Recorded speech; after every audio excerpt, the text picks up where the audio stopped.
Hey, what up, guys? It's me, Retro Loneliness, from the Wanderers podcast, delivering you guys a new episode. I'm here once again with my lovely stepbrother, my co-host, my compadre, Jared from Midnight Lab. Hey, how's it going? That's right. That's right. So, with with a lot of up and coming games, we last episode we talked about Dead Space, but as the year is moving forward, you know, we have other games that we're looking forward to, and some that we are very skeptical about, such as like the new release from the latest release, sorry, from the Assassin's Creed series, and I feel like my friend Jared here has a lot to say about that. Right. Um, well, it's funny you bring up the Assassin's Creed games. Well, I don't know if there's gonna be a new one coming out anytime soon. Um, but if we're referring to the most recent one, I believe it was the Viking one, right? Valhalla. Yeah, Yeah. I mean, how did you play through Valhalla at all? yeah, it was boring. I felt it was like it was just really boring and a lot of nothing. Like I did like a lot of the time I felt like when I was like moving through the quests, I felt like I was doing like nothing. Um Hmm. like and then like during the sections where you do like drugs and you fall asleep and then you go to like Valhalla itself and you play as Odin and they keep the same character model as the as a protagonist of Valhalla, like like the Hmm. guy from the cover. Yeah. So and then but you play as Odin, and like that part was it's even more boring. It's just the whole game is just boring. It's just fluff. It felt like if they trimmed Assassin's Creed Odyssey like down like a notch or two, but it was still dog shit. I see. I haven't played through enough of it to attest to that or confirm that. But the reason for that is that it personally didn't grip me enough. Um, and as much as I enjoyed like running around the world and stuff, and the aesthetic, I don't know, the narrative wasn't gripping me like the way it used to in the past. And I don't know if that's just me getting more familiar with like these kinds of narratives or just them treading old ground while trying to do new stuff and just forcing it to be together. Um, but yeah, the past few Assassin's Creed games, though they have been trying to shake it up, still haven't been gripping me. And I say shake it up, but the truth is, like, all of these worlds are still, crammed with um, pretty shallow collectibles and like those viewpoints and such. Yeah, like Well, fetch it's always quests and nice to stuff. see them. Yeah, it's like a signature and like to be expected, but like it's also just, I don't know. I guess it could just be tiredness in general from just collectibles, just in the general gaming space and how many games they're in nowadays, Yeah, and so many open worlds. Um, but I do think the next Assassin's Creed game is titled Assassin's Creed Mirage, that's right. Yep, that's the new one. and it's supposed to be coming out this year. Mm-hmm. And the thing that I Um, look forward to that, sorry, my bad. It's the fact that it's kind of like a coming to form kind of deal because it's supposed to be well, just like how the previous three games that came out, in order of like from latest to the earliest, it was Valhalla, Odyssey, and Origins. mhm. All of these games are of course prequels, and in the narrative of the story, they're supposed to be like about how they're like the foundations or like the inklings of where the Templars and the Assassins came from.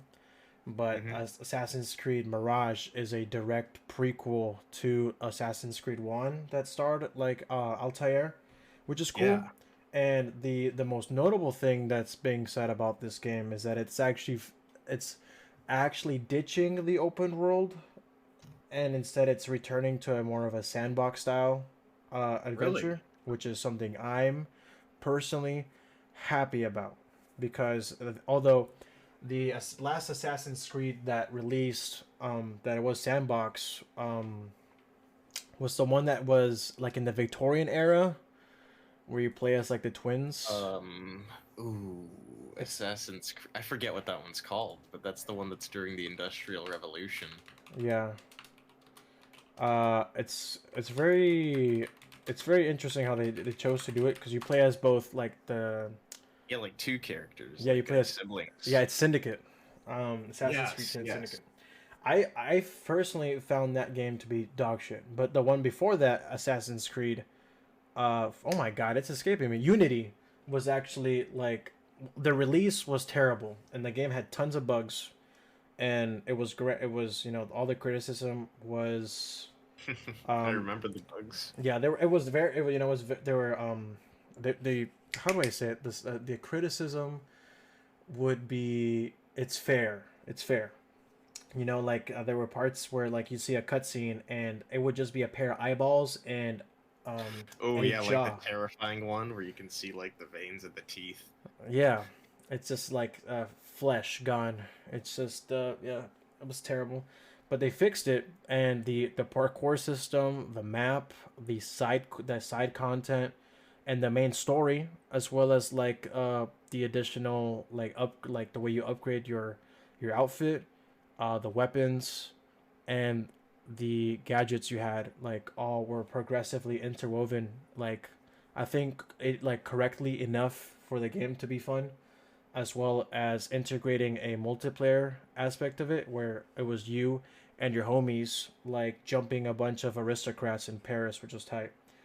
And then Mhm. they ditched that for the after Syndicate they ditched that for an open world, and everyone hated it because it was labeled Assassin's Creed, yet there were no assassins. I don't know. What do you think? Um, well, Syndicate is another one I played like through a bit of and then never finished. Yeah, terrible. But I understand the original storyline has like been abandoned for ages now, and I don't know if every single entry now is like still the same bloodline, or if like the assassin is just more of an ideology. Yeah. You know, When do you like think? it is a creed. You know, Yeah, of so it course. could be related to any one of these instances. Though I one of the things that took me out of Valhalla, like we were talking about earlier, is like how the assassins show up and like introduce your character to it, and they leave after. And I was like, oh, they dropped in, dropped off the assassin gear, and dipped. Now there could be more to it. Like I said, I didn't finish the game, but like that was just surprising to me. And I guess now, looking at the new game Mirage, it appears it's following uh, the assassin that did arrive in Valhalla that gave that protagonist the blades. It says it's set in Baghdad and will show the evolution of Basim a few decades before his appearance in Assassin's Creed Valhalla. Oh wow. So it's not a direct prequel to the first game. It's a I'm prequel to the prequel to the prequel, which Well, stars it in the could still Viking be a prequel Ages. to the first game. That's true. Depending on the timeline. Yeah, I don't fucking know. That shit is all shit's creek right now, man. It's like it's so weird. Like the last time, like we talked about it, like Says he's off. much younger than he was in Valhalla too, That's so true. it's even further in the past. Yeah, so like off the record, we talked about how like the story was like going well, it was good, but like it really started the story like the main official story, which so it's the stuff that was happening outside of the Animus, because essentially the player like Connor from Assassin's Creed 3, Altair from the first one, Ezio from the second Brotherhood and Revelations, all these were like avatar characters that the Hmm. main protagonist of the story like played as because he was related to them, who was Yeah. Desmond. And then like 3 happened, and like I have my reservations about it. You know, About three? yeah, like I mean about how like what happens to Desmond in the story.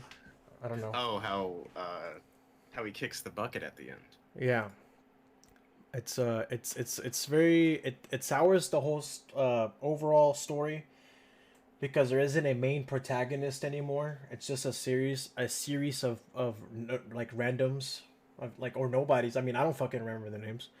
And they just like, yeah, man, we could just access your bloodline now, like like Deus Ex Machina, that shit. Excuse me. And then so the It was all about those like apples of Eden, I think, yeah, it or was the like pieces of artifacts Eden. of Eden or something. Yeah, Um, and they were basically just tussling over that for generations of generations. Everyone fought for the apple. Like I remember that specifically, Yeah, all the way because it up was like until three. really powerful, and it could just like take down a room of people. Kill yourself. Kill yourself Straight up. now. Yeah, that shit is funny. Um, yeah, it's so dumb. It's you yeah, because then Desmond dies, and the game happened like it was released in 2012, and Hmm. you mentioned how it like the Oh meta yeah, they stuff. they tied in the plot of Assassin's Creed 3 to like the whole 2012 end of the world thing with the Mayan calendar. Let me double check that though, just to be sure, because um, I remember that being in the intro cutscene to the game, but I don't know if there's some other 2012 phenomenon going on that's unrelated to the Mayan calendar thing. Yeah. I remember when the 2012 movie came out, and like, well, everyone, I was like, oh my god, are we gonna die? What are the mines? Oh. Hmm. And then Assassin's Creed came out, and then, um, Yeah, Assassin's Creed 3 saved us. yeah, Assassin's Creed 3 saved us. How did Assassin's Creed 3 save us, though? It solved that 2012 thing before it came to fruition. Like, what, like, yeah, well, essentially, what happened in 3 Desmond was, saved us. yes, yeah, Desmond, Jesus Christ himself, to save the Earth because he got gaslit into believing that uh, by using the apple he would free some lady or not. And oh my The god, truth is, I completed that game a long time ago, so I don't know if I was too young to understand like any illusions or like foreshadowing. But when it first happened and I first experienced it, I thought his death kind of came out of nowhere. I thought Um, too. I was like, I would need to look at no. it again today, but that's how I felt ultimately. Desmond was tight. I remember people complained about him in the beginning. They're like, "Oh my god, he's annoying. I want to play as the assassins." And then now that he's I don't think he's dead, annoying. I'd say one note at worst, but I liked how his friendship bounced off those two other characters. yeah, I think it was pretty cool because then you said didn't like Ezio like actually interact with Desmond somehow. Yeah, at the end of Revelations, I don't remember how, but this MF just starts talking to Desmond like in the past, And he's like, ah, or ravioli spaghetti, apple of Eden. something like that. Yeah, because you're Italian or some shit. Auditore de Firenze. Yeah, yeah, spaghetti, Um, cappuccino. but what do you think? Do you think they'll pull it back with Mirage? It looks like they're trying to channel kind of what we were talking about earlier, how it's missing some of what the old that made it good, and like the new design for innovation. It looks like they're trying to do both of that. I think it's funny because when you talk about innovation, to me, it's just like a fancy word of saying they're going back to the basics because it's like that's what like this game is to me. Is they're like, damn, bro, like we released this game where we have weapons and like skins that are available in this story single player game that are Hmm. microtransactions, and no one wants to buy our game, and none of the transactions are being bought. Hmm. I guess we should make a game that people do like in the style that they liked it before. And then Mirage is like the answer to that, which is cool. I mean, I wonder if they're gonna do the same shit where they're gonna remove like the crossbow from Altair from Basim's back like they did Altair. I don't know if you remember that stuff. Crossbow with Altair. I Yeah, remember the first game like being interesting at the time, but ultimately being kind of limited. It was very limited. The shit came out for the PSP. um, yeah, well, we'll see, I suppose. I guess what I'm interested in the most, or like what I learned from like Games Radar, is that I guess the approach they're taking with Mirage, I don't know if there's still going to be the type of open world like there was in Valhalla, but when it comes to assassination missions, it looks like they're taking like a more Hitman route or Splinter Cell route, That's where you can different. like, you know, use your environment or perhaps you maybe try to blend in with the crowd more, like maybe capitalize and flesh out more, like how in the earlier games and what they just carried on, how you would just stand near a crowd and kind of blend in. Maybe they're gonna expand on that more. That would be interesting. That would be cool. Yeah, I'd like to see that. Like come back. Yeah, if Um, this is true, then I'll look at gameplay from that perspective, and then give my 2 cents then. yeah, hopefully, it isn't like a timed exclusive, because then I personally believe Assassin's Creed would suck ass in general. Like, well, at least it would definitely be like a pain in the dick for anyone that was looking forward to playing it. Because like like we had, like nowadays that's like not an industry standard, but it's something that like a lot of the big players are starting to do, just so like more people are willing to throw more bucks their way. Um, Yeah. so Well, like, yeah, it sorry, go depends for it. on the project for sure. Yeah, No, I'm agreeing with you. yeah, Um, because it feels like that's just something that you're expected to either hear about or need to ask when it comes to new game releases in general. yeah. Like for example, the earliest mention of this was probably like Metro Exodus, which was a highly anticipated like final like trilogy, Yeah, like it's and to finish yeah. off the Metro series, because like there was Metro 2033 that first came out, and if you play it nowadays you'll feel like killing yourself because the controls are complete dog shit. Story is great. Metro, then there's Metro Last Light, much better, highly recommend. And then like with Metro Exodus, it was coveted as being such a good game, both like story wise and the mechanics and all these things, especially the graphics, which we're gonna talk more about that in the future, where like people like whenever like graphics cards would come out for like Hmm. computers, they would use Metro Exodus as a to showcase the fidelity of the cards and stuff. Hmm. Oh yeah, all of those Metro games, the new ones, they're all very atmospheric Yeah, they're great. in Sad, their own way. sad for sure, but great. That's the Eastern nuclear apocalypse for you. But the but like the biggest the what I was trying to what I'm looking looping back to is that it's been like, well, the big controversy. Sorry, holy crap, 4 hours of sleep. Is that with Metro Exodus having a timed exclusivity with Epic Games, it Yeah. really pissed people off because it was always advertised that it was just going to be available to the public on all platforms, or at least on all digital storefronts, such as Xbox, the PlayStations.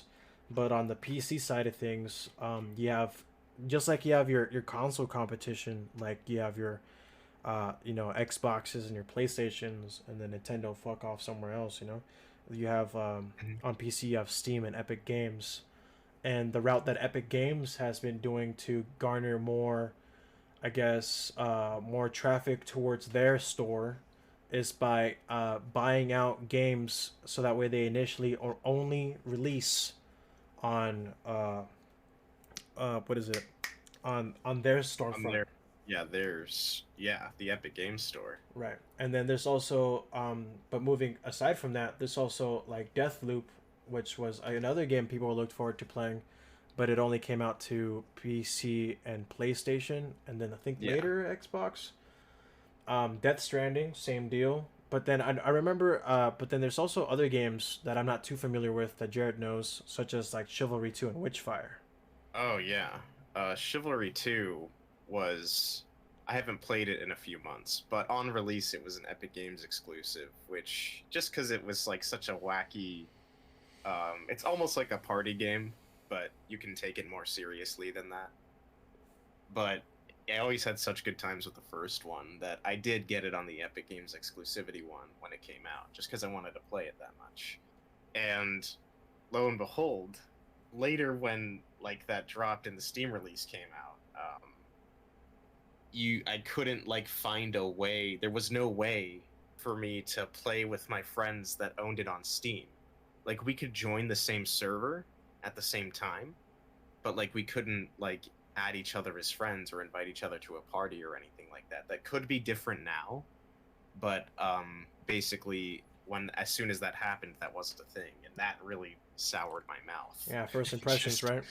Yeah, and I haven't really touched it since. And then things like hearing about a game for the first time, like I can also get that taste in my mouth again, because I was reading about this game called Witchfire, that's being developed by the dev team that made a game called The Vanishing of Ethan Carter, and it was this really cinematic, like the graphics were ahead of their time, and it was like a narrative-based game where you're going into what could have happened to this missing child, essentially. And it was really good.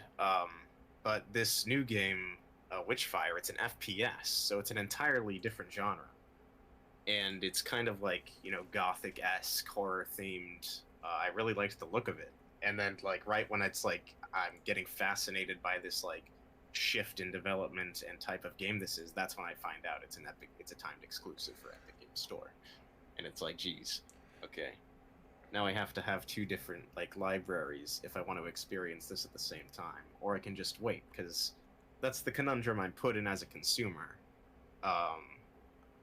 Even if I'm okay with the exclusivity, like I still have to decide if I would rather just wait to have it all in the same library or not, because maybe I'm not that excited for the game anymore and I can wait a few months, Yeah, I feel like in which by case that would harm initial sales when I would otherwise buy it on release. definitely. Yeah, I looked up like some of the screenshots. This shit looks like Geralt, if The Witcher, if he had a gun instead.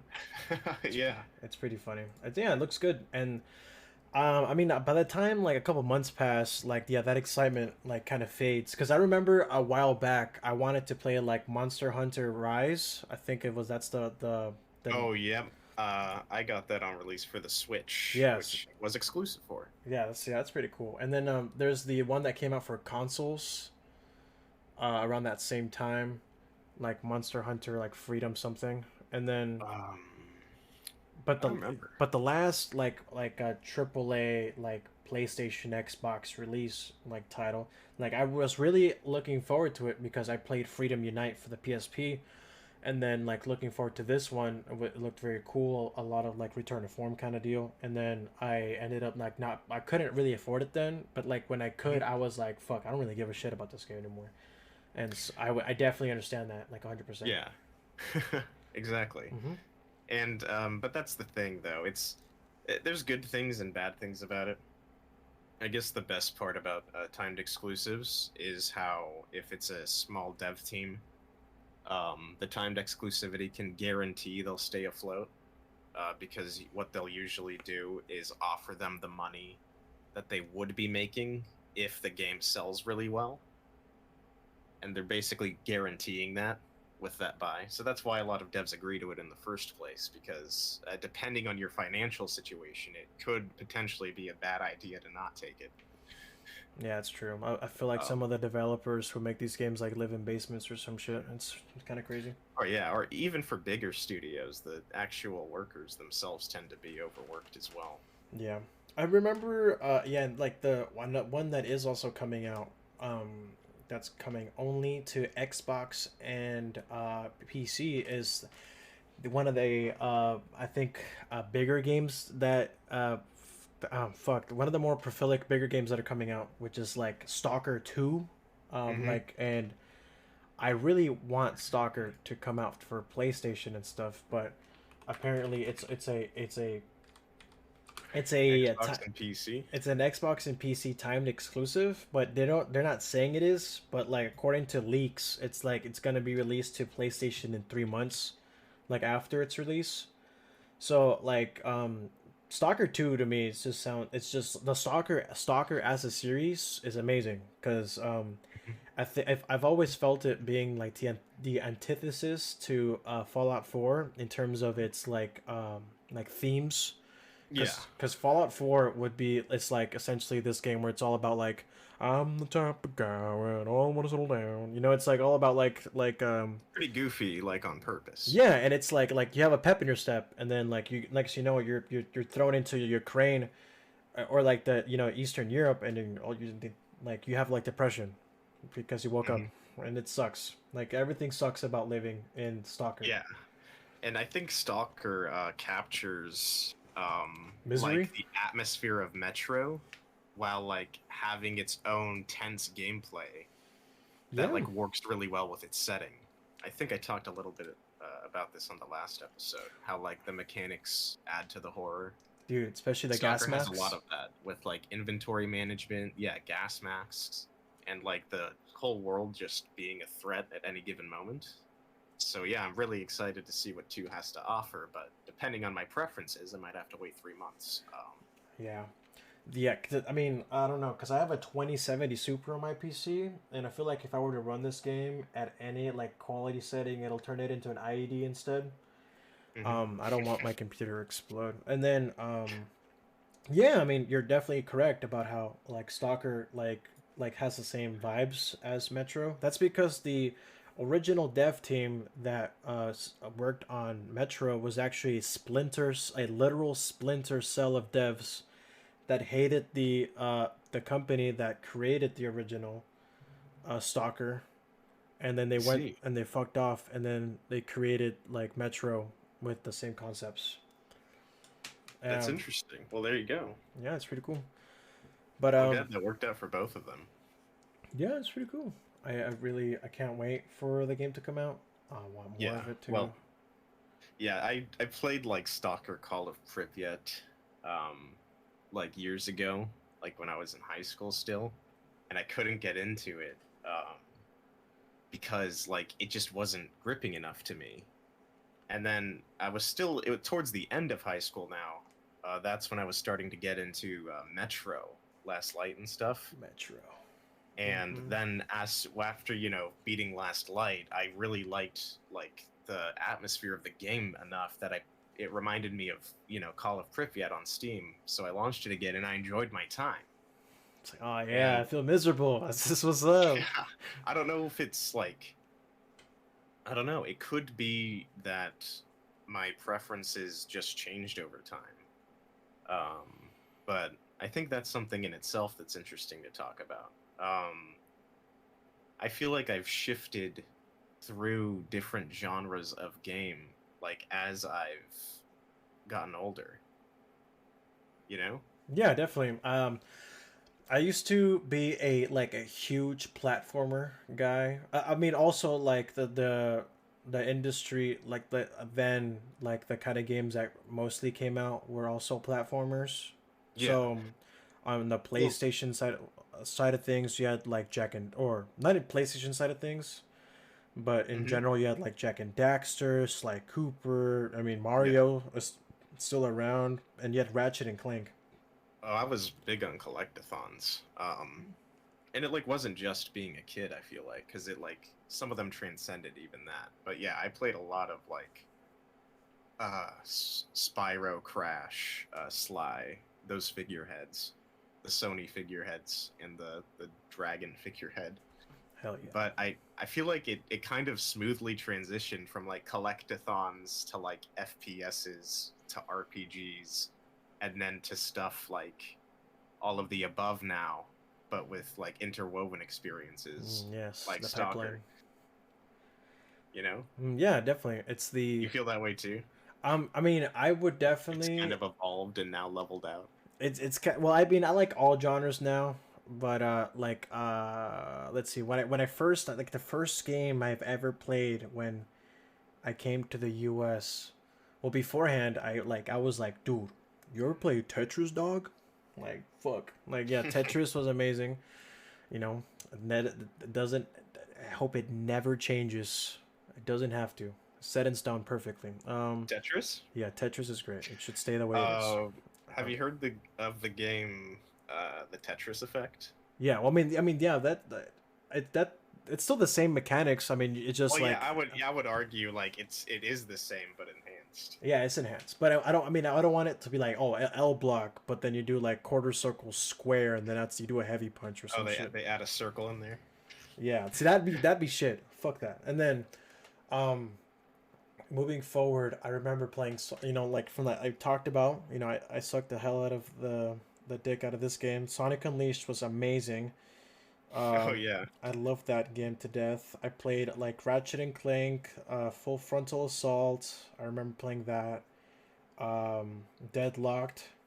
There was also Need for Speed. Like I liked racing. Racing was cool. I remember playing like the Racing Sonic games. racing games. Like Wipeout was tight. You play any Burnout when you were younger? No, actually no.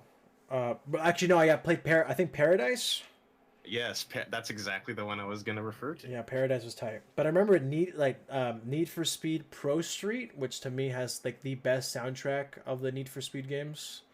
You know, call me a hipster, whatever. And then there's the Midnight Club 3, but dub edition. Like I remember that one was amazing as well. Um, I only ever had a handheld Midnight Club game. I feel it. Yeah. Was it 2? I've never been against racing games, but I've played so little of them.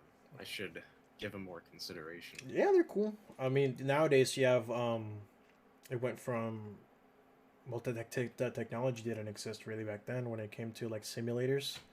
So you have like Arceta Corsa, Formula One, Rally, just to name a few. NASCAR, do do do, and then what else? I remember like I was really big into sandbox games. I feel there was like GTA 4, 3. I remember briefly playing Chinatown Wars. There I was definitely got sucked into those kinds of games at all around the same time because yeah, I would like alternate between like Prototype and GTA Prototype was fun. and Infamous. Dude, I remember the infamous Prototype debates. Those were insane. Like, oh, who's better, I bro? I wasn't online for those debates or experiencing them. Like, were people saying they were like clones? No, it's like yeah. Essentially, people were comparing the whole like, oh, this look, bald guy has powers. Oh, And they're both cool. Come on. yeah, they're both cool. I agree. Cole McGrath is the goat. He's dead now. Whatever. Second game. If you play the good ending, and then let's see. Oh, battle. And then like if we're going into the whole pipeline, there is the Battlefield series. I got into like World at War and Modern Warfare, and then Modern Warfare 2. Yeah, my FPS phase was probably like the, Black Ops 1 to Battlefield 4. Like, I was kind of on top of every FPS. Yeah, Um, like you said Black Ops 1? yeah, Yeah. that was probably like the first FPS I really got into. I think the Um, zombies were the zombie mode was definitely like the best stuff that came yeah, out for that one. yeah. Like, I would play Modern Warfare at relatives' houses occasionally, but I never had, like, sunk time into an FPS until Black Ops, and then that started that whole phase. Yeah, I agree. See, I played these all. I couldn't really afford to play them, so I did manage to play these though and experience them when used to go to other people's houses. Hmm. But in like 2011, 2012, when Battlefield 3 came out, like I it was around my birthday, and so my mom got me the premium version of Battlefield 3, and That's what's up. that shit was like cathartic. It was amazing. Like Pretty great game. yeah, goated with the sauce for sure. It's the map design was impeccable. The Although the suppression system in that game was kind of bonkers. You would go literally like blind if people Yeah. kept shooting bullets around you, and you couldn't even lift your gun up because of suppression. There was I remember in some maps when you played certain game modes, you would just get like people would camp you at your base, and so you wouldn't be able to uh people you wouldn't be able to push past your base to capture an objective or like I your spawn. remember grenade spam being a problem Yeah, in 3 Metro, and 4. Metro 24/7. Yes. Yes, the servers were cool. I think that was probably one of the coolest things that they had in Battlefield 3 was you could rent out your own server and fuck about how you wanted to. Of course, you had like the little bitches that were like, "Oh my god, like oh, you can't use this shotgun. You can't use grenades, man. Oh, Fuck you. people. No guns." I got kicked once. This would happen to good players all the time. I got kicked once for doing too good in a match. That happened to me on 4. It was so Yeah. stupid. Like I was defending an objective on Rush on Siege in Shanghai, and like we were, it was like the mall area with like the glass roof, and then they were just like dickheads like pouring in through the doorway as I was like shooting them all as an engineer. They were coming up the like escalator, and I was just mowing them all down. And then next thing you know, like my screen goes black, and it says, "Oh, you've been kicked." And Yeah. like I was like, "What the fuck?" Yeah, Yeah. those People games. went a little crazy with that kind of power, but what are you gonna do? It's true. Yeah, but like regardless, those games really shaped my taste in games. Now, I guess also like the kind of quality that I would like appreciate the games to be. Hmm. Like for example, like Battlefield 3. I think it had I don't remember like the engine. I think it was like Frostbite 2, Frostbite 3. I think that's when they started with Frostbite 3, or I could be wrong. Battlefield 4 could have been Frostbite 3. Yeah, it was Frostbite 2. The Frostbite 2 engine. Frostbite 3 was for 4, and then Yeah. but Frostbite 2 was amazing. I think the level design and the way that, cuz like the grenade spam I think lend itself to actually being like important to the developing like the atmosphere of the game, because of, there was so many bombs going off that whenever a bomb is near your character model will say like a line or some shit, or like if they're being suppressed, they would say the same shit. So I Oh remember yeah. if you were to play as the I remember this vividly because I used to play the close quarters DLC from the premium stuff on Battlefield 3, and like the American support guy was like, "Oh, I'm getting fucked in the ass here. I need some help." And like I remember that he would like, because multiple people would play as a support because it had the the machine guns like with like 200 bullets or some shit in the clip, and then like it'd just be nonstop like dudes like saying they're getting fucked in the ass. It was great stuff. I mean, not for them, but to hear that shit was pretty funny. Um, Well, they've all been pretty immersive.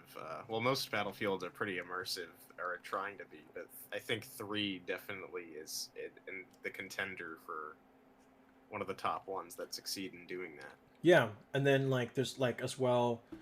Um, let's see, childhood. I don't know. Would you count like your high school experience, your high school years part of your childhood, or would you count those as like? Would you say that like your middle school days and below?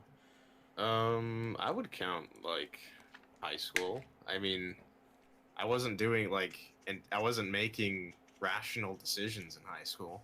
Nailed this one. Then I feel like if we're gonna talk about high school as well, I mean, Lord and like we could talk about our Lord and Savior, the year of our Lord and Savior at 2016, where I think Battlefield 1 came out. Like the biggest thing about me, to those that listen, is that I'm a big Battlefield nerd. I play Battlefield religiously. It's a shame because I got duped into buying Sufferfield 2042. Um, it was something else. Yeah, so like it came out in October 21st, 2016. It was amazing. The promotional material was great. The atmosphere was great because of the way the maps were designed, and the bomb spam was still there. I felt like if I were to try to induce some kind of like post traumatic stress disorder while sitting on my ass, I'd probably try to play Battlefield 1 with no sleep. But because that's how immersive that game was. It's so good. It's really immersive. Unless like the blimp lands funny. Yeah, But that blimp it's falling out of the sky never amazing. fails to be Yeah, awesome. this shit was like, oh, amazing. Some Michael Bay shit. And then what other games came out like around that time? You had I remember there's Resistance for the Killzone, um, PlayStation All Stars battle. I don't if it's like Battle Royale, like that's just the whole title. Super Smash Brothers Brawl. I think that's actually my favorite Smash Brothers. People might not like that one.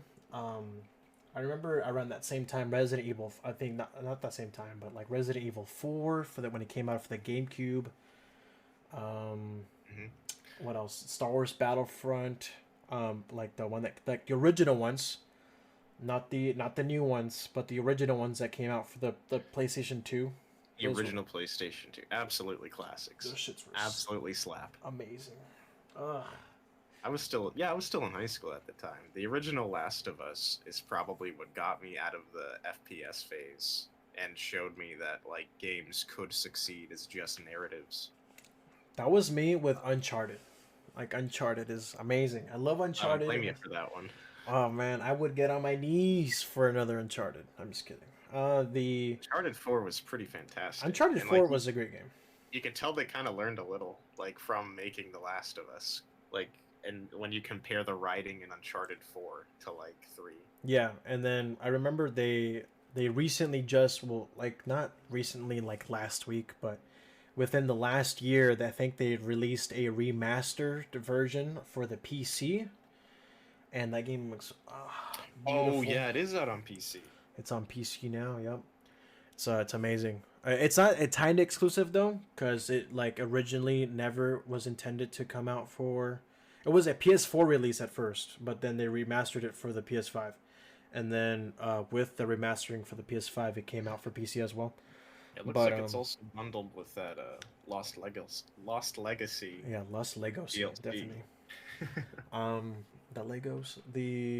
Yeah, I remember. What's funny though is I played Uncharted 3 first, and then I got the Game of the Year edition of that game.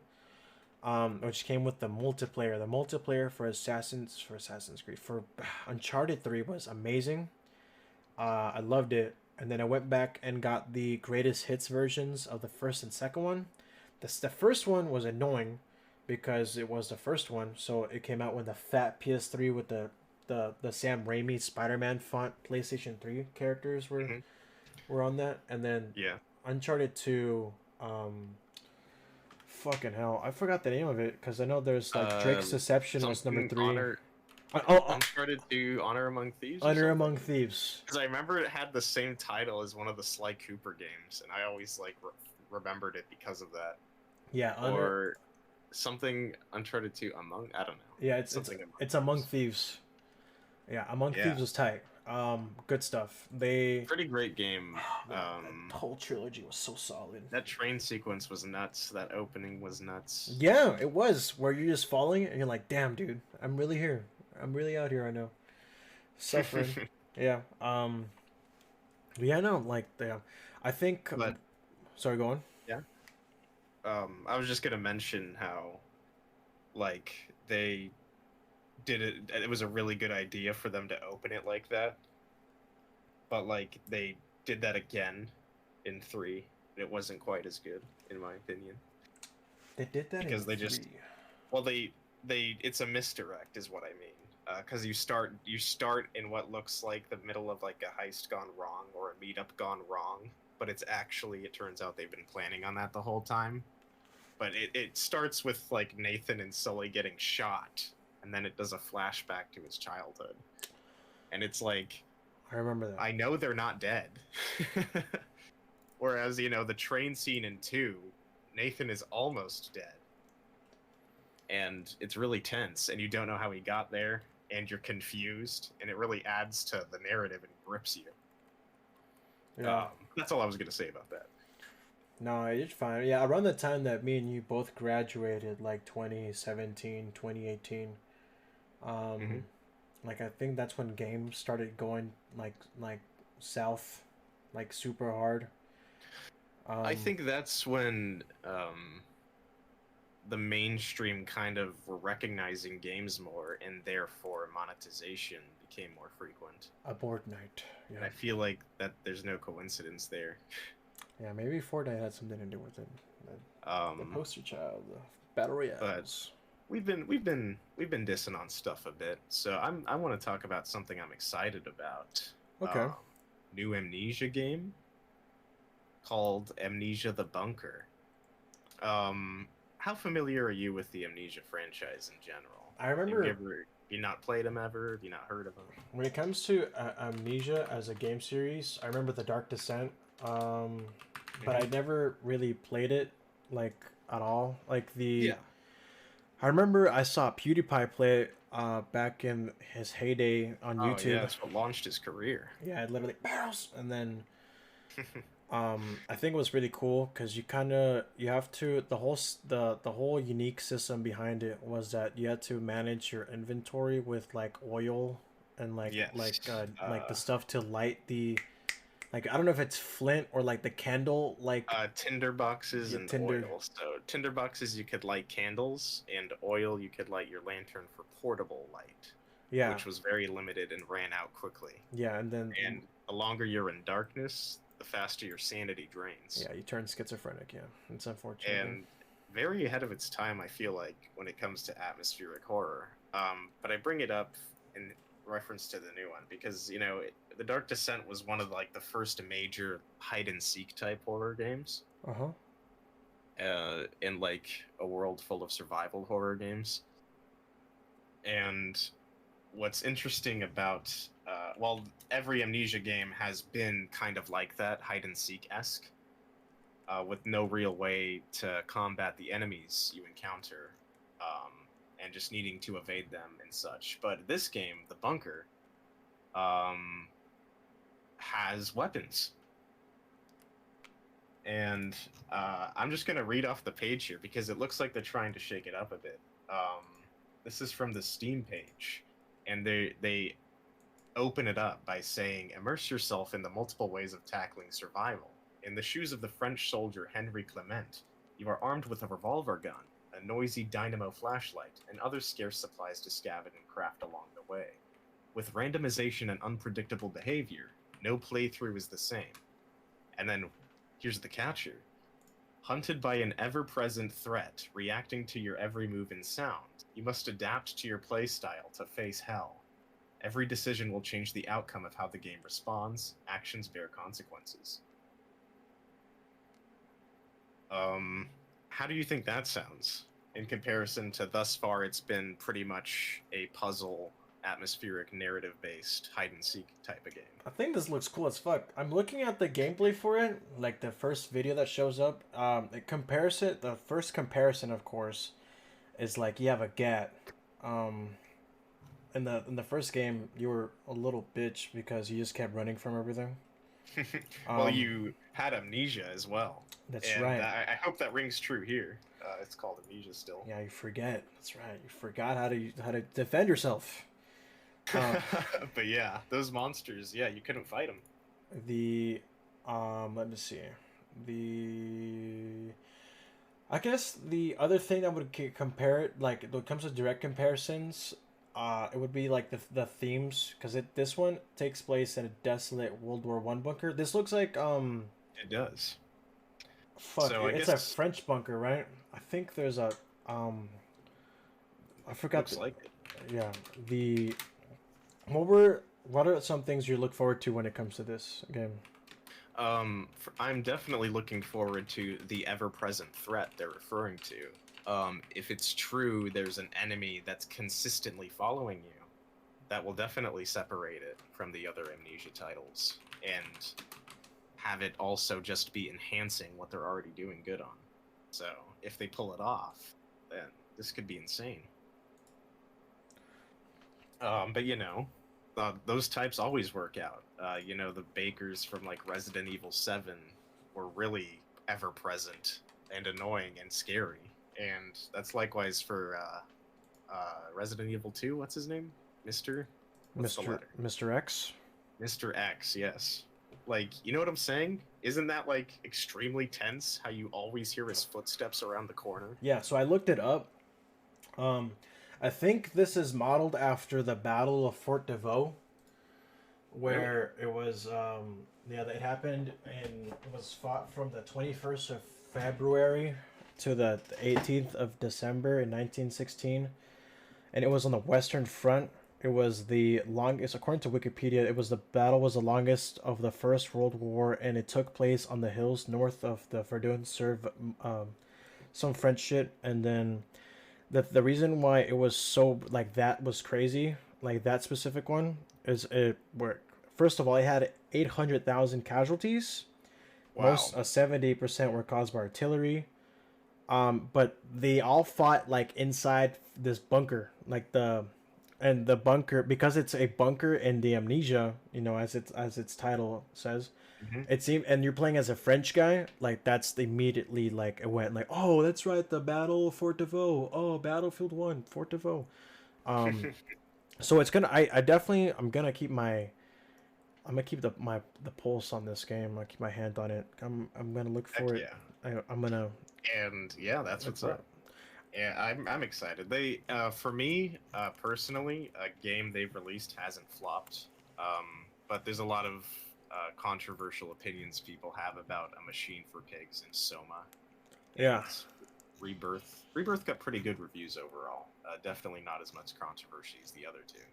But for me, they've never flopped narratively. So I'm really curious what they're gonna do here, and if they're gonna stick with the connectivity narrative they have. They've connected the narratives of every game so far, despite the vastly different settings.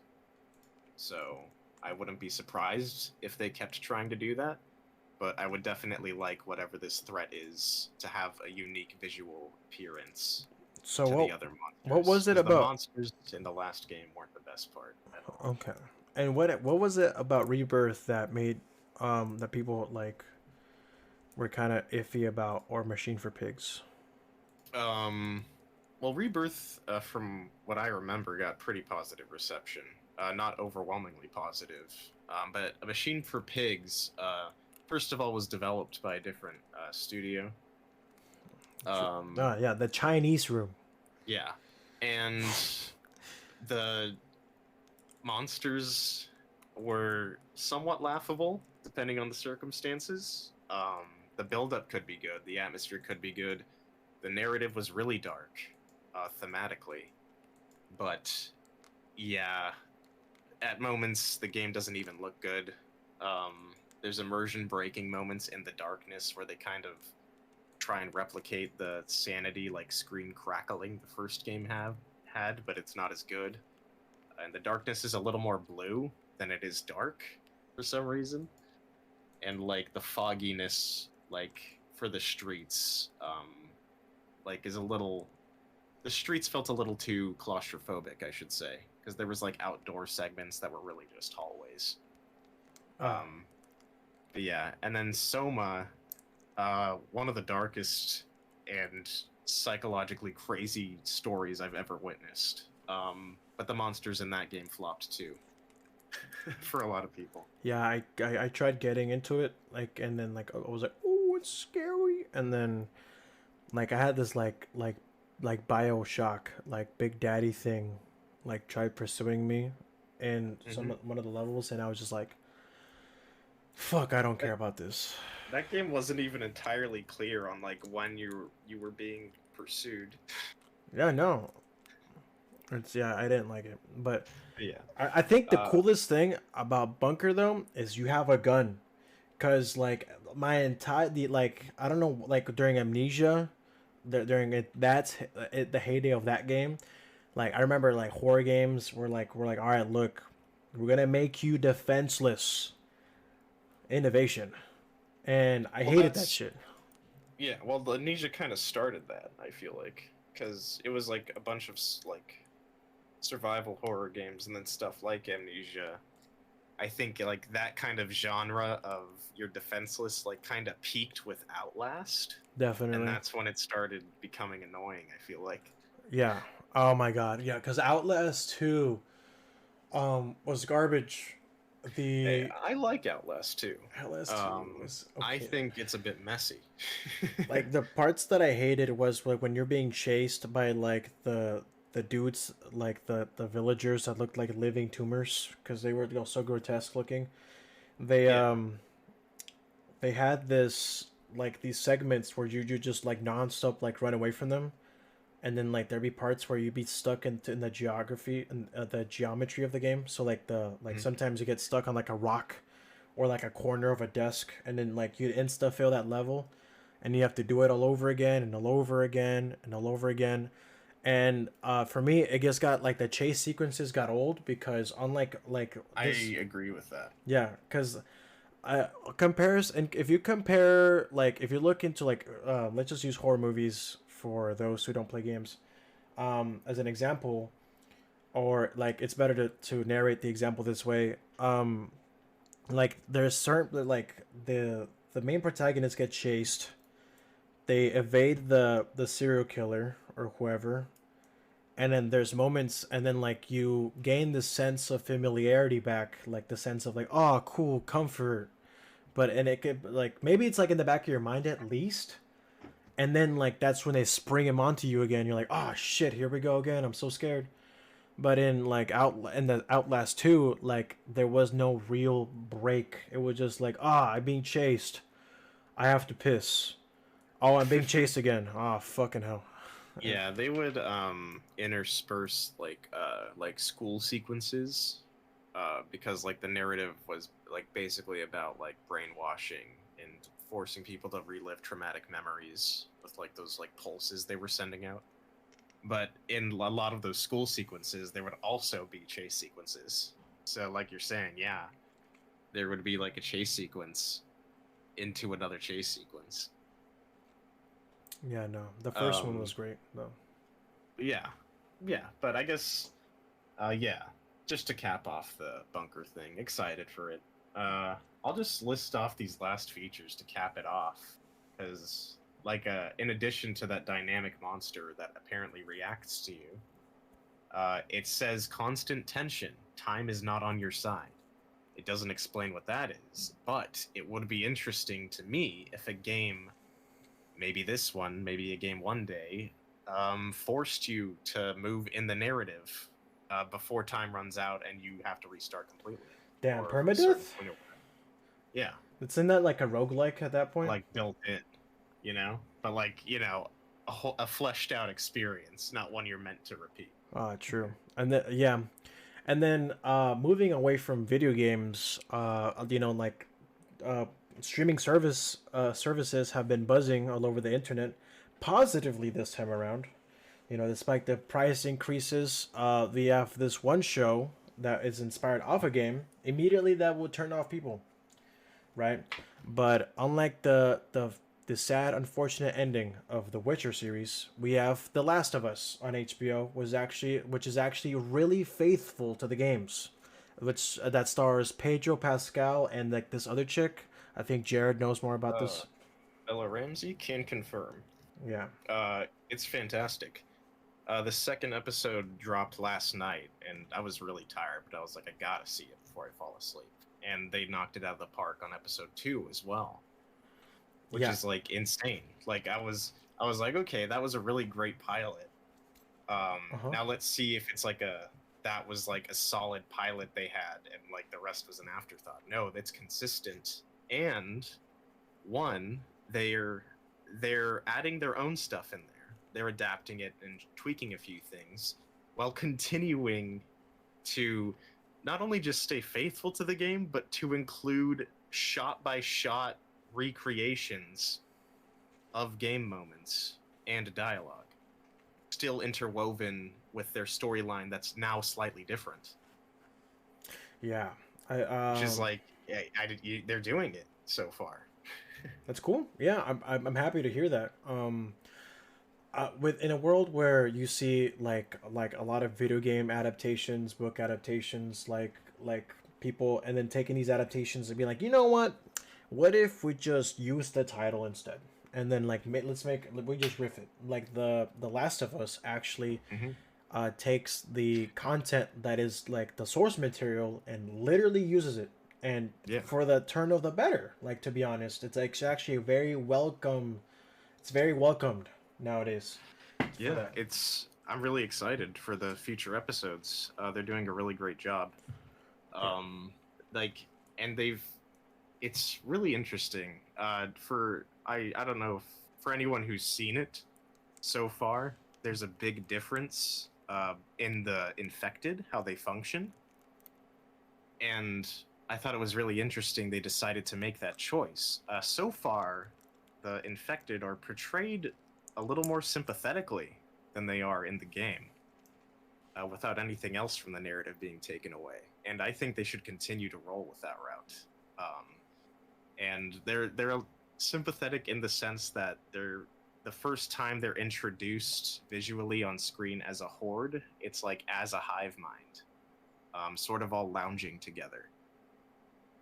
And they talk about how the fungus works and how it communicates with itself across long distances. And in the game, they do it through spores. In this rendition, they basically do it through like roots in the ground. Oh, And that's crazy. yeah, so it's a little different, but still the same terrifying creatures and still the same terrifying moments. They even like got like the QTE sequences right so far. There's like a portion in a museum where like part of the roof collapses in. They had that in the show, and like the same for the props and everything in the environments. It's pretty insane. Good to see. But I guess one thing I want to mention with this as well. Last episode, I think we were talking about remakes and remasters and when they're necessary, when they're not.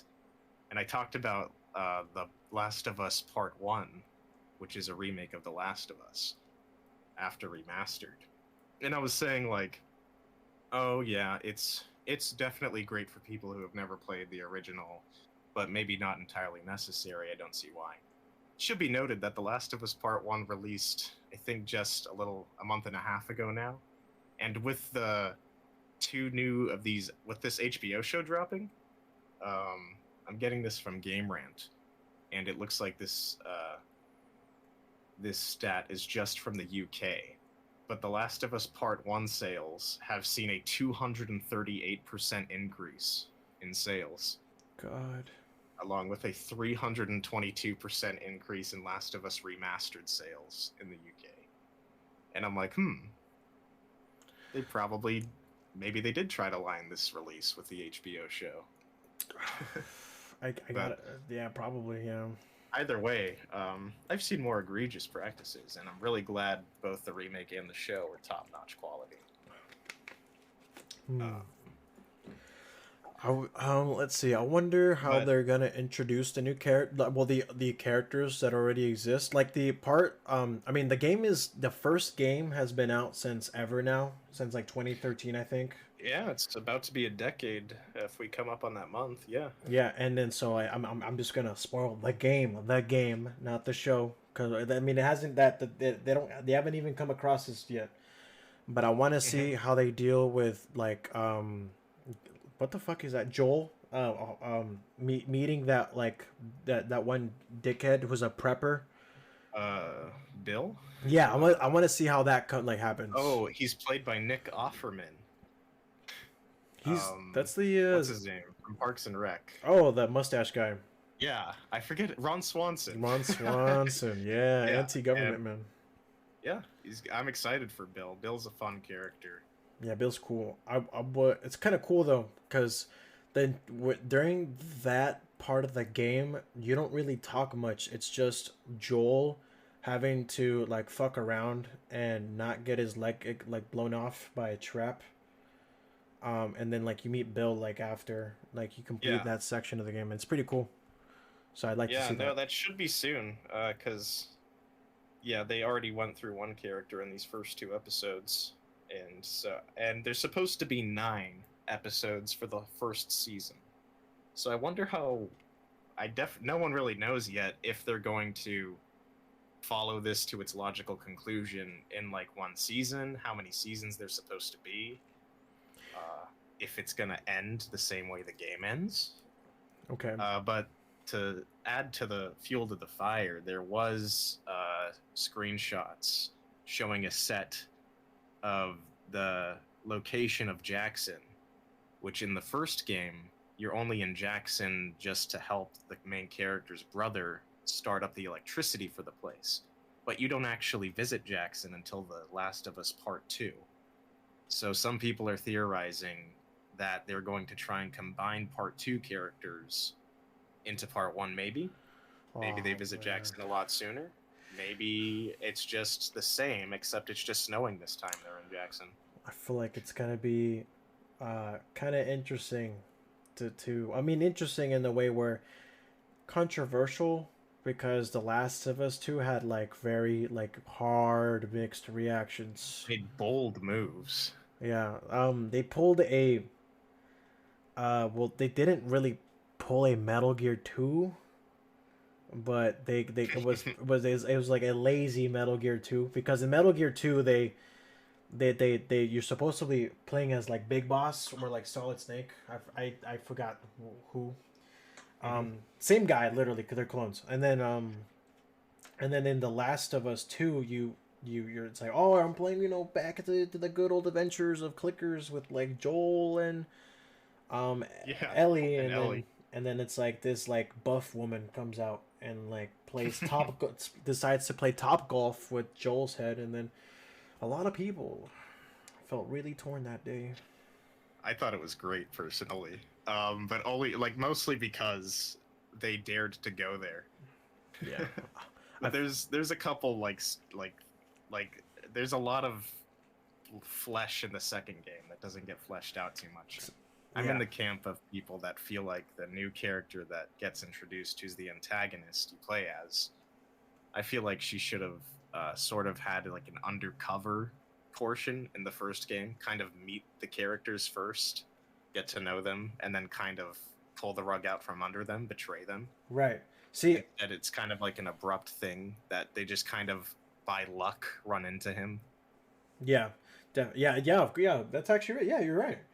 But like, see, instead of doing it like that, I think they should have just went and actually did a full Metal Gear 2 where it's like, oh yeah, like Ellie and Joel, but you only play as them at the end. So like the tutorial in the beginning of The Last of Us 2 where you get your being acquainted with the controls, where Joel and Ellie are still like hanging out at that one settlement, should have been the end of like the actual like Last of Us Part 2, where you actually are just like thrown in raw into Abby, which is the like protagonist slash antagonist of the second game.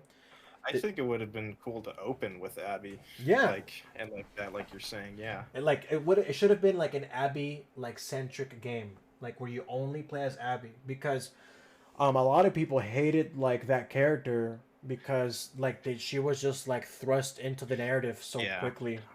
Well, that I feel like that was partly the point, but also like you also can't blame people then for not wanting to get invested in this narrative.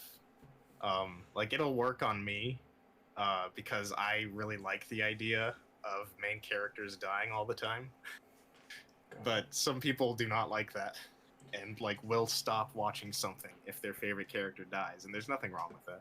Yeah, um, Walking Dead type shit. The Yeah, or like Game of yeah, Thrones. we did that all the time.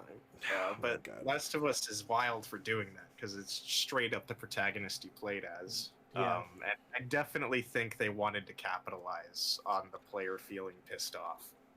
Yeah. See. And people took that pissed offness and were like, "It's a bad game," and it's like, "No, I think you're just pissed off." Like the Ellie is too, you know? Yeah, you're right. See, well, if they would have made it so that way you play as Abby in the entirety of like in this hypothetical where they took The Last of Us Part 2 and just didn't release it but kept it the way it was, and instead like they released this entirely new game where you just play as Abby. Hmm. They could have instead vilified Joel Joel, the entire time like from her from perspective. her perspective, and working her, and then you get to see her journey to the settlement. You know, because it's like the reason why Joel gets executed was because he was trying to save Ellie in towards the end of the first game, and like one Yeah, of the doctors just yeah. coincidentally happened to He be. basically massacred like half the faction and her father, um, who is not given like a name until part two, which is also something that I think is interesting. He's shoehorned in there. Like this wasn't planned in advance, like you can tell, you know. Yeah, definitely. It's But I like the idea of like actions having consequences. Um, but there could have been a little like it clearly was thought of later, and like Last of Us is one of those things where it didn't really feel like it needed a sequel. no. I'm glad there was one, and I'm glad where we are now. But I would have been okay if there wasn't. I would have been okay with just The Last of Us One. And how long are these episodes? Pilot was like an hour and 20 minutes. Damn, it's like a horror movie. Episode 2 was 50 minutes, 52 minutes. I think they're gonna be around 52 minutes each, aside from finales. So isn't that like as long as like the Mandalorian, or I think? Yeah, pretty much. Also, with Pedro Pascal being a dad, shows Yeah. that are pretty well written. But it's doing not only just its own narrative well, but it's doing horror pretty fantastic too. Um, so far of 2023 so far, The Last of Us HBO show is the best horror show, horror cinematic experience I've had so far. Yeah. And they really just took pages out of the games book and rode with it. But I think the genre as a whole should just start. It's time for horror to start copying itself again. You know what I'm saying? Like a return to basics, so back to the basics kind of deal. Well, I mean, return to what is working right now. You know what I'm saying? I guess what I mean by that is horror for a long time has felt very oversaturated as like a jump scare fest. True. Very lazy. Like if I just type in like best horror movies of the past decade, then you get things that are like, you know, what is this? Paranormal Activity 2, God. Insidious. Like Insidious is okay, and then like The Conjuring. And it's like that's okay, but is it not just a haunted house movie with jump scares like interspersed?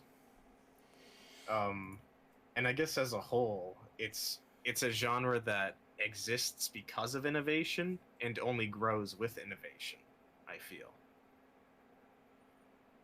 You know what I'm saying? Yeah, I think the like when it like the my fuck. I think the problem with horror movies nowadays is like also that they'll take the one thing that made them so popular a long time ago, and then they'll just milk it until Yeah, like there's nothing, and then they'll just keep pumping. Man, it's like that's yeah, it's some exactly. bullshit. Like they have the spin-off like Scream movie that came out with Jaina Ortega, and Hmm. now they're already filming a sequel starring the same character. I see. Yeah, Well, yeah, gotta sequel the shit out of that, you know.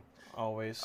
But yeah, things like The Conjuring, like what is that but just capitalizing on haunted house tropes, you know? Hmm. And that can work for some people.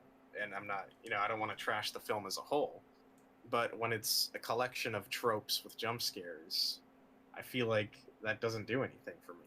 Um, and I've had experiences with films like that, um, where more commonly, if you see them in theaters, people are gonna be talking.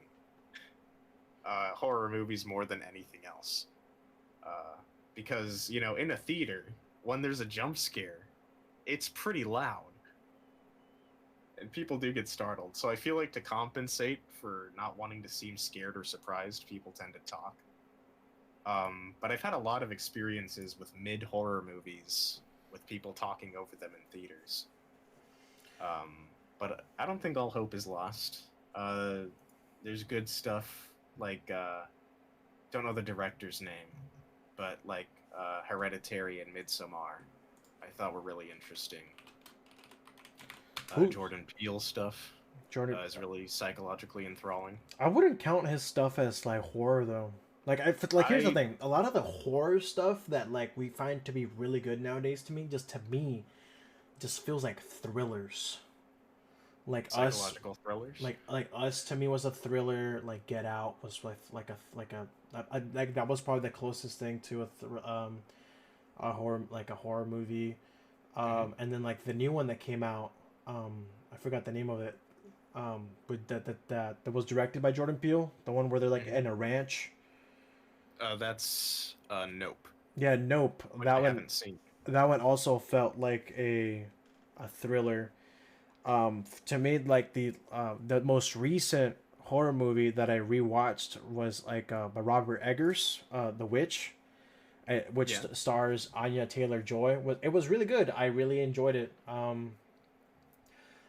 But unfortunately, it's also to me just a thriller. Like the unfortunate, like what really differentiates like horror movies to me nowadays from like regular thriller movies. You know, Hmm. regular is like a very like not like I don't know like a word because there's no real word for like normal for when it comes to horror movies. But it's like jump scares. To be honest, like Yeah. jump scares have like defined like what horror movies have been for the past like decade or so. Yeah. Unfortunately, and I it feel like sucks. the way to fix it is doing exactly the opposite. Like last night, you can also do jump scares better. Like The Last of Us did that in the episode last night with the clicker. Um, it's already established when you make noise, they're gonna attack you. So there's this like really tense buildup, and when someone finally steps on something, they're gonna get attacked. It's still like surprising when that thing charges at them because of the way they framed it, you know? Yeah, Whereas some horror movies will just have something jump at or in front of the camera with a loud noise added over it, which probably looks really silly to film. And that's always what I'm thinking with stuff like that, is how stupid did that look to film? I think the a good like I know since we're talking about like The Last of Us too. When it comes to like movies, so these horror movies, like 28 Days Later, I think is like a Yeah, good a good horror movie that uses like the zombies in a way that were actually scary and yeah, absolutely. And yeah, I don't want to be too objective, but I can't help but like note when we talk about like good ones, we tend to talk about films that linger a bit more on their subject and make you feel uncomfortable, I feel like. yeah. See, those are the movies that you should seek out. Like that's cinema to me. And then you have like more of a thriller, but I think with the real world implications, such as like what happened with like the fucking lockdown, like COVID. You Hmm. had like Contagion, another good movie with that starred Matt Damon from 2011. It's have you seen that one or heard of it? I've not seen it. Yeah, it's apparently they took um like real world like data on like how like disease actually spreads And they rolled with that? and they rolled with it like to show how. And then like this movie came out, you know, in 2011, so prior to COVID, but like word for like shot, not shot for shot, but like the way that the virus and contagion spread was the same way that it spread, that COVID spread. Um, That's insane. It was yeah, like 2011. it was 2011, and yeah, it's a good movie, but I mean, you watch it now, and then you were to contrast it to reality, it's I find it to be horrifying, to say the least.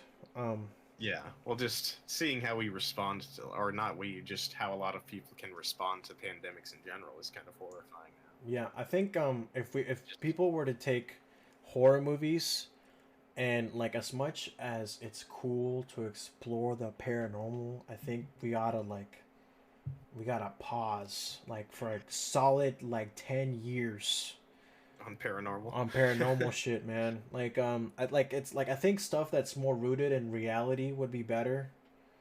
Yeah, Um, absolutely. Well, yeah, I don't think as a whole that needs to happen. I think a story can do that at any point if the story spends enough time showing you why it should be scary. Maybe this ghost thing does interact with reality somehow in a way that's believable. But paranormal activity, you've got them just like throwing shit across the room. Yeah. I'm like, oh my god, it's a chair. But yeah, I think reality is definitely a good place to harvest story if you're looking to make something scary.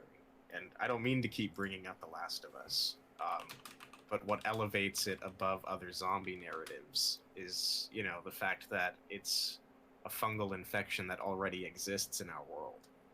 Um, it just happens to start infecting humans, and that's what starts the narrative. It just mutates Yeah. like an infection can, and that's far better than just zombie outbreak Yeah. The because it's close to home. hmm the last horror movie that's been getting actually stellar reviews, on the other hand, I mean, it didn't really once again, it didn't really scare me, but it according to Google, it's a horror movie. It's The Menu. Oh It, yeah, I it haven't seen it. yeah, once again it stars like Anya Taylor-Joy. She's like the new Tom Brady of female actresses. She's just been in everything. And Ralph Fiennes, who was in, I think he was in Schindler's List. He was one of the Nazis. Oh wow. He was in Kingsman, No Time to Die. Oh, I like this guy. Yeah, he's pretty cool. Nicholas Holt he's in it. His character, he played an asshole. He did a good job. He was in other movies like Warm Bodies, Jack the Giant Slayer, and more on the positive side of things, Mad Max Fury Road. So yeah, the his acting in The Menu, I think, is stellar. I think he's an underrated actor, and then bless you and stuff. And then Thank you. yeah, so like The Menu is really good stuff. It's about them going to a prestigious restaurant that's in the middle of fuck all in like the ocean, and the whole point is about like this chef who is, well, I don't want to spoil it because you probably want to see it, Jared. I do think I want to see The Menu. Yeah, it's really good. It's good stuff. I'll Like be it's checking it out. like you're actually like you're like the way it ends and because like sometimes like a horror movie would be cool and it'll like pay off, but like the ending, like they'll just fall flat because it's like, oh, it was all a dream, or Or it's all just like a manifestation of trauma or something. yeah, it's like some Or like bullshit the like that. character hasn't taken their meds in enough time. Yeah, it's like, look, your Adderall, now the voices are gone. God. Yeah. Well, I will look forward to The Menu. Yeah. What I will not look forward to is Disney remaking another classic God. and releasing it in theaters. That would suck ass. I remember when The Lion King like was released and like people were like they were calling it like the live action Lion King. Live action Lion King. Yeah, like I'm serious. They called it like I heard so many people like Hold on. Hold on. Doesn't that imply they used real animals. you're Yeah. using real? Yeah. Yeah, but no, they didn't. It's a computer animated film. It is, but like because the animals look so realistic, they said it like it's like, oh yeah, like the live action. Oh, I would call it live action for a meme, but like if anyone means that, that's just not true. Yeah, it's not true, but like it's terrible because like the man, I think like animation has so much like magic. It absolutely does. I think if you were to take like we talked about it, with like Disney, like Jared went ape shit on Disney last episode, and then I guess we could call this a Disney haters podcast, but with Disney making movies nowadays, they're all CGI, and I don't know, man, the way they're just milling out like all these movies, like they're at a factory. It seems like CGI is a lot better to work with than like sitting down and drawing the fucking thing on paper. I have no doubt it's less time consuming. Yeah. Which is probably why it's so frequent now. Yeah. And it's just across the board is just higher quality. But geez, but here's the thing though, with something like The Lion King, that's kind of the selling point, isn't it? Are you not just selling the fact that it's a CGI film? Like, come watch your favorite animated film now in CGI, and it has less animation and less expressiveness, less color, less vibrancy, and different dialogue. So it's less impactful overall. It's not that it's the end of the world. It's just why, and other than money, what else is this doing? Yeah, it's You a. know? It felt like a cash grab for sure. It was like a Mulan, right? Where that one was actually live action, but the like for example, to tear more into the Lion King, the way that they made it, the way it made it work with animation was like the time skips and like the songs, like and all that was interwoven in a way where it made sense. But like you go down to the live action, oh fucking hell, the CGI one, and when you see I think what is his name, like Simba lose his parent, lose his dad to the Stampede. to the stampede. I don't know the names of those animals, man. Um, he got sad, and then he took he walked the distance of like an American football field, and Hmm.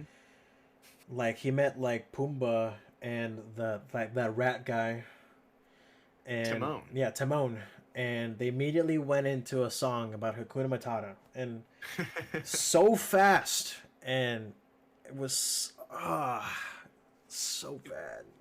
I hated it's it. it's My so mom much liked is it though. taken away. Yeah, a lot I, of it's taken away.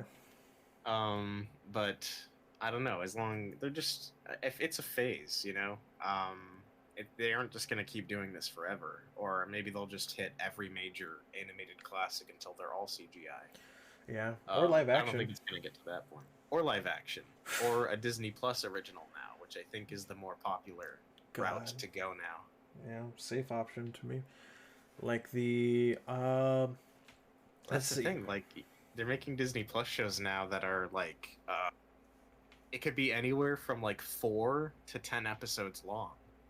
And if it's like 4 episodes long, it's like, is this not just a dissected movie you're putting onto the Disney Plus platform? Yeah, it's like trying to watch like a whole like it's like trying to watch like Shrek 2, but like in a span of like 2 to 3 minute like YouTube videos. Like back in the day, that shit was funny. The I think when like if we were to talk about like actual notable CGI movies that were good, Hmm. it would be like the 2010s, like that was like the solid decade for like Disney. Like you had like once again we mentioned Wally. For me, my personal favorite Disney movie was like Up. Up was great. You had um Pixar movies are yeah, just just consistently Pixar. beautiful, regardless of like their plots. Yeah, and then nowadays you have like these movies that all tend to relate. They always for some reason they all talk about the same shit about it's like oh how do you like what if feelings had feelings, or what if people had feelings, or what if feelings had people. It's like dude, we get it, like holy What if shit. people had feelings? Yeah, like not to knock on the movie Soul or anything, like that was a good movie, but I mean that's where we are right now. um That was a good message. yeah. I liked the real world in the movie. It was pretty like they presented it pretty accurately while trying to contrast like how to like it's parts of life that we take for granted. But then there was this whole system of like the soul world that just didn't make any sense. I think movies that I think should never be touched when it comes to like the CGI stuff or ever be turned into a show. I think Treasure Planet would be number one on my list. I think Treasure Planet is an underrated movie. I think for its time, it was not marketed well. I think that they led that movie to a slaughter. Yeah, I Um, remember the movie beautiful. didn't do super well, It was beautiful. but I don't remember the plot. I remember watching it and it was pretty fantastical. Yeah, if you look at like Rotten Tomatoes or IMDb, you get like 7.2, 69 on Google reviews, 4.9 out of 5, almost 5 stars. I mean, I could show this like movie to like any asshole like that's in like high school or middle school now or God knows elementary school. Obviously, they're not assholes, right? But they're just the children. Think of the children. But like if you were to show them this movie and then you were to show them like inside, like what is it, Inside Out? Yeah. I think they like would love the shit out of Treasure Planet because of how vibrant and how beautiful it is. And that movie also did use CGI, but it wasn't like you could like when you if you try to like hard block that in your brain and try to remember it, like you don't remember it because of like, oh yeah, look, it's 3D. Like 2D animation I think is so beautiful because of the way you could animate a character to do certain like facial gestures that like Yeah. 3D animation just cannot replicate. Like Yeah.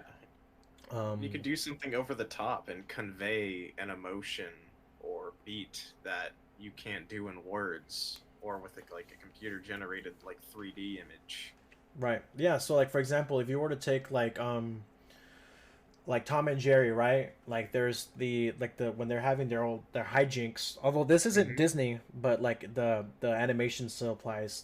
Tom and Yeah, no, Jerry it was is all slapstick. yeah, it's all yeah, like for example, how do you do slapstick in CGI without It would look ridiculous. yeah, and it like a fucking that'd be crime against humanity. It'd be terrible. That's like what the mask did. And it can look good depending on what you're doing, but most of the time it's horrifying. Yeah, I would not take my kid to see that. Um, there and then like what else? Like notable CGI movies. I guess one that isn't Disney related would be like the movie number like nine. Nine was great, but like again, but that would not show that to my kid. Like I would shit my pants saying that now. Oh, that was a dark movie. I liked it. Yeah, it was good stuff. But I think it's just lazy. Fucking lazy to do that. I think they just need to like explore like new topics or like I mean like I guess the only movie if I would give them a pass on them remaking one movie, it probably would be Fantasia. I would like them to do that one. Hmm, Yeah. an oldie. Yeah, that's like the oldest one I would think of that but like none of the new stuff I think deserves like another remake cuz like that Fantasia is from 19 it's from the Well, it's like their 1940s. first. It's like one of their debuts. So It's like I feel like that would be appropriate for them to remake as like another animation debut. yeah. Shake up a lot of things about it for whatever new animation format they're going for. See that yeah, so I think that would be tight. I don't know. But I've seen animation overall, yeah, not super appreciated across the board. no, but as you move on to like what people are usually just watching nowadays, and at least in my circles, anime like the shit that comes out of Japan is like Hmm. exploding here in the U.S. At least here in Southern California, from where I can speak of, um, you have like shows like long time standing shows like you have like Dragon Ball, that is Absolute classic. super popular in like the for some reason is oh my god they're super popular in like Mexico and like South America and shit. You have it like and then you have like the big three, which is like Bleach, One Piece, and Naruto. And the reason I think and then like you have like the subsidiaries, like you have like like Full Metal Alchemist Brotherhood, you have like nowadays Attack on Titan, like you have your Chainsaw Mans, and like all of these other animes that are coming out that are so cool, right? And I personally would like to say the only reason why so many people are like gravitating towards these movies or towards these shows or this medium, which is anime, is because like Hmm. Western animation, like kid shows or like cartoons, are just dog shit nowadays. Like, They're failing to deliver that. yeah, they're feeling like, for example, when I was a kid, and when me and you, Jared, we were kids, we remember like yeah, remember like watching like the Batman animated series, Superman animated series, the Batman. We had Batman Beyond, Generator X. We had regular show, The Amazing World of Gumball, Adventure Time, Samurai Jack, Timmy And like anime. yeah, Very Odd Parents. I mean, yeah, anime like back then I think was like considered cringe. It Like was popular, but definitely not as mainstream. no. And like only a couple of them were popular. Hmm. Um, but like like that's what we like mostly grew up on was just regular cartoons like Ben 10. I remember that one. Like what other cartoons you remember growing up with? Well, Cartoon Network had a lot of bangers, I must say. I remember Grim Adventures of Billy and Mandy was probably like my most adolescent introduction to like uh, more macabre themes and like darker storylines that I didn't think were like possible to explore in a cartoon. So definitely like cartoons can be transformative in that way. I feel like. Yeah. And then this what else? If we're talking Cartoon Network, fuck, you have like I don't know if I mentioned it, you have Samurai Jack. That one was fucking awesome. Pretty insane. I loved Samurai Jack. That was so cool. They recently went back and finished the show though, and which is cool on Adult Swim. So you see I blood for the didn't know first that. time. Yeah, it's pretty cool stuff. They what else? Oh my That's really god. cool. If you're going like Nickelodeon, dude, you have Nickelodeon had Avatar, it's a which The Last Airbender. isn't an anime itself, but yeah, The Last Airbender, anime-esque, and definitely that story sticks with me today. I can remember almost every part of that show, because it lasted a fair amount of time. It had a banger conclusion, it had memorable characters, and it was beautiful animation. It was the whole package. Yeah. And then even if we were to move away from slightly like if it's still talking about children's shows, you had things like Nickelodeon had a lot of the live action stuff. Like you had Victorious. Oh, yeah, you also had like Jimmy Neutron as well. Can't forget about that one. Just throw that in there. You had Can't what is believe that show existed. yeah, right, yeah. I it had iCarly, Zoe 101, Big Time Rush. I think, and then Disney had like Jonas Brothers. We had Well, like yeah, Kick well, now we're Buttowski. talking about when networks started to deviate away from animation because for some reason they felt like, I guess, I mean, it's not like having those live action shows didn't work, but I feel like it's also was a response to like losing faith in cartoons to uphold a network, Yeah, it's you know? because cartoons then were just used as a way to like sell toys. Yeah, Unfortunately. but yeah, um, like all good things, good series are usually memorable when they leave it on a high note or at the right time. Which, I mean, you've seen a lot of anime and stuff, and probably seen a lot of spin offs when it comes to shows and other content. Do you feel like a lot of anime can have stories that go on too long, or that perhaps don't end at the right time? Um. Yeah, I do actually. You have things like fuck. I think unfortunately, I gotta say it, man.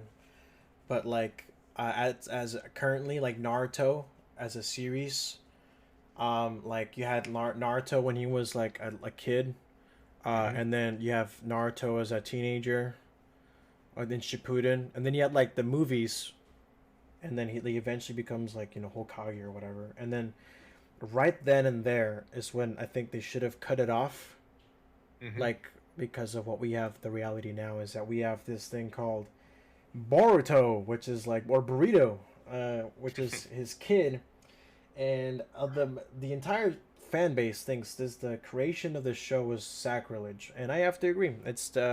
I used to defend it, but no, it's bad.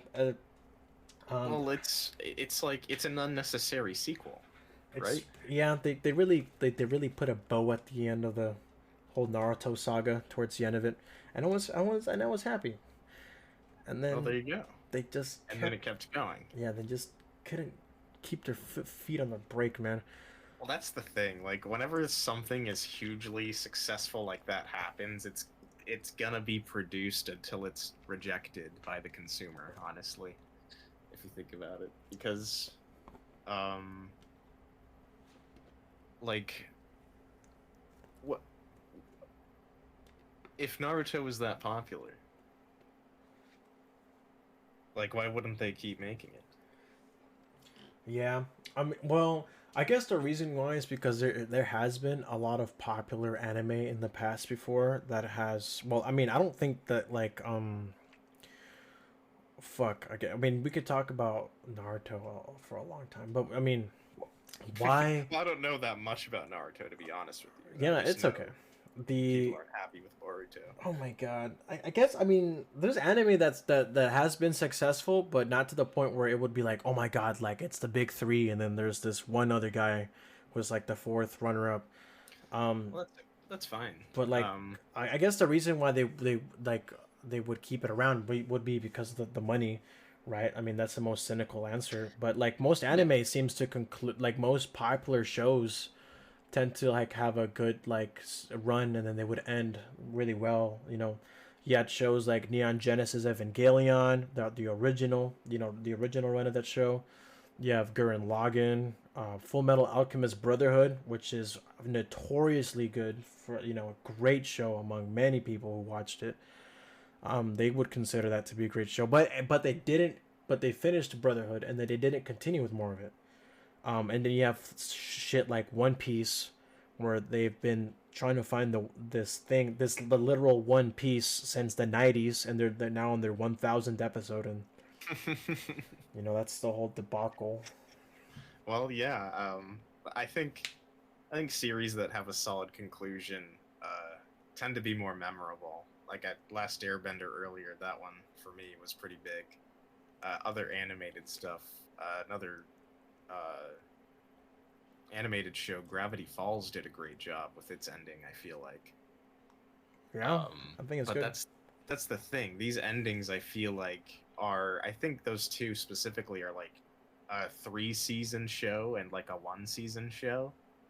I feel like consistently the series that end on like a good note kind of end like right when you want more.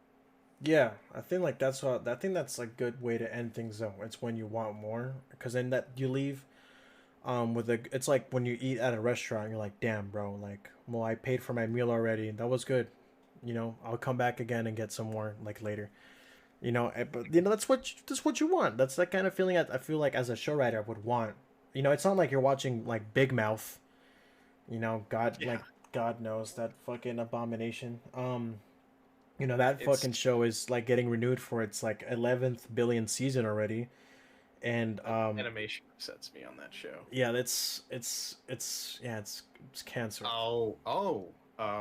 You just reminded me of that. Speaking of shows ending and such, there's an animated adult show on Netflix called Inside Job that I was watching. That was basically a similar thematic premise to Rick and Morty, but in my opinion, it was funnier, Okay. and it got pretty positive responses across the board because it like blended adult comedy and like it had like its deep moments too, you know, Right. and they would take it seriously once in a while. But Netflix canceled it after season 2. Yeah, it's And really everyone's like, so you're gonna renew Big Mouth, but you're not. You're gonna cancel stuff that like has like a lot of effort put into it. yeah, it's kind of funny to see like Disney like Netflix executives being like, "Oh, I see you really like this show. So we're going to give you none of it like moving forward and more Big Yeah, Mouth." it To has to be to an algorithmic thing, and like that's just got to be the answer. It's dumb. Like all the good shit that they have, they just like squander and ruin it. Like Yeah, it's yeah. like The Witcher, like The Witcher show had such a good first season, and a lot of people excuse a lot of the problems that the show already had from the get go, and then the second season came around and people just like fucking hated it, and they can't, and now like the showrunner is leaving, and then like I feel like that show should get canceled, but that show's also getting a fucking new season, and then you have Yeah. Inside Out, and oh, and Mindhunter. Mindhunter was a good show.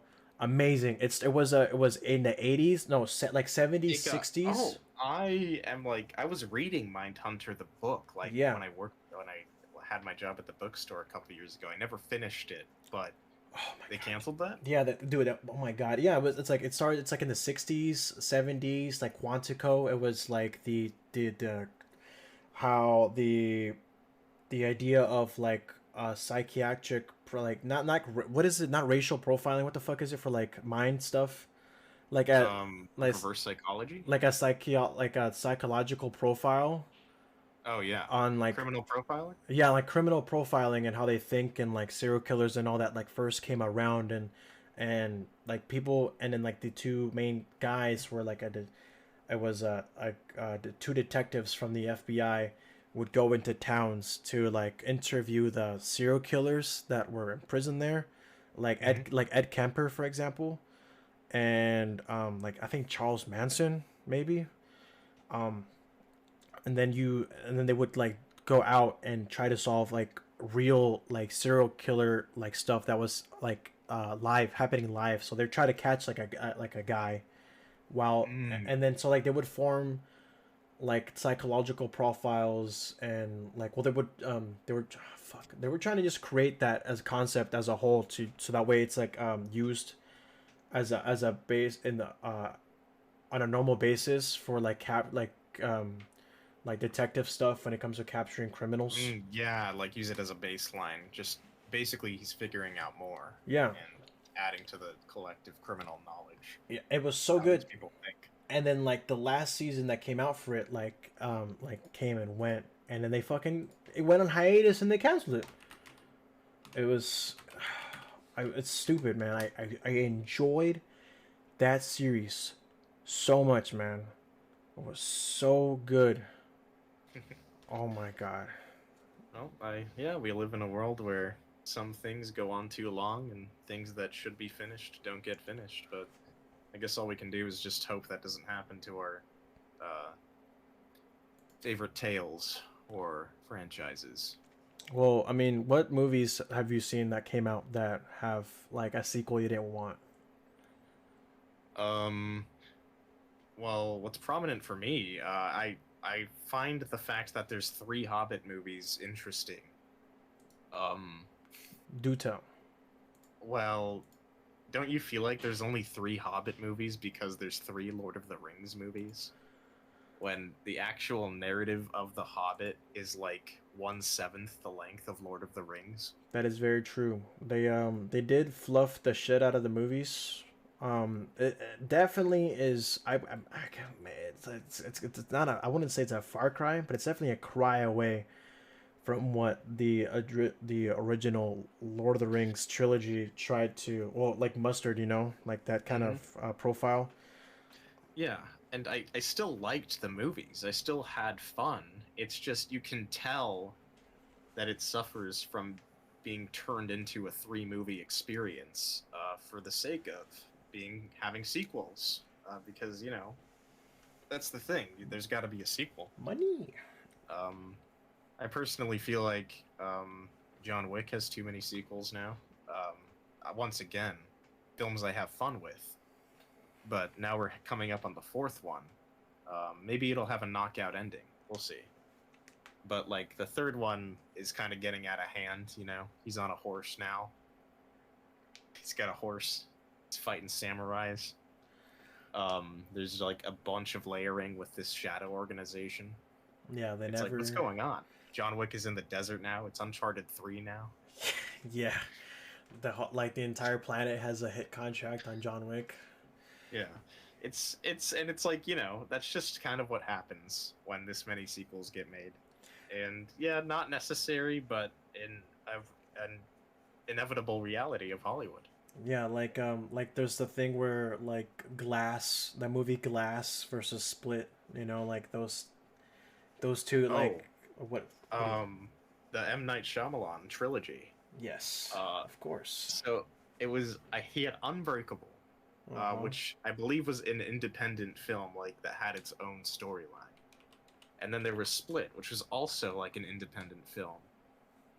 Um But however, the after credits sequence alluded to a character from Unbreakable. And then he made Split, which combines all three facets of old characters and new characters in like the messiest narrative I've ever seen. And it doesn't make this movie doesn't make sense. And it tries to talk about these characters as people with like hidden superpowers that have to live hidden in society. And I don't remember fully because the movie's quite forgettable, but I'm pretty sure all of them die at the end. And it didn't feel conclusive in any way or coherent. And there was, I forget, the titular character, Glass. I forget his first name. Or I think he just refers to himself as Mr. Glass. He just, like, dies by falling out of his chair because his bones are made of glass. And that's why his name is Glass. That's so dumb. I don't know, man. How is that a superpower? He was extremely intelligent, I guess. Dude, that's more not that's smart a enough disability. to not have glass bones, though. Yeah, because let's see, like he makes like bangers, and then this guy like makes like shit like hard flops. It's crazy. Oh no! I was just reminded of the Avatar movie now. Sorry, the Last Airbender movie. Yeah. Oh, delicious, huh? Amazing. Another egregious use of CGI that doesn't look good. Yeah, like I think you have Stuart Little by M. Night Shyamalan. He directed Stuart Little? Yep. You're no wait. Capping. It says here that I looked up M. Night Shyamalan movies, and then like this dude is here. It's produced by Douglas Wick. But like screenplay. Oh, he wrote Stuart Little.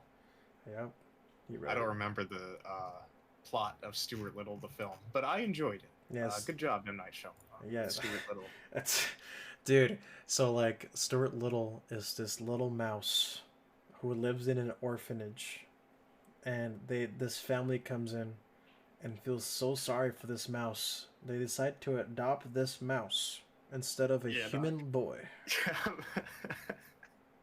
Imagine being at the orphanage and seeing that.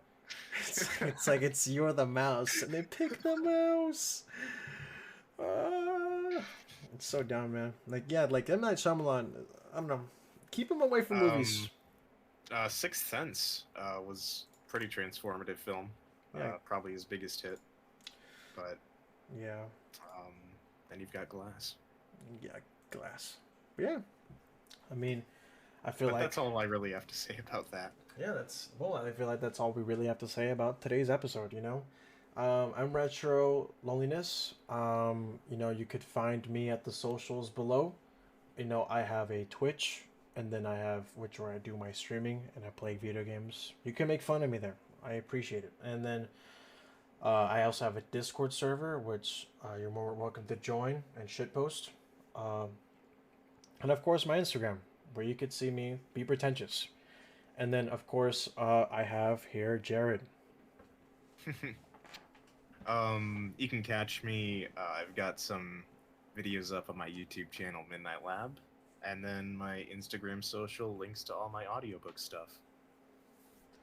All right. But yeah, had a good time. Yeah, thank you for coming by. Goodbye. Goodbye, everyone.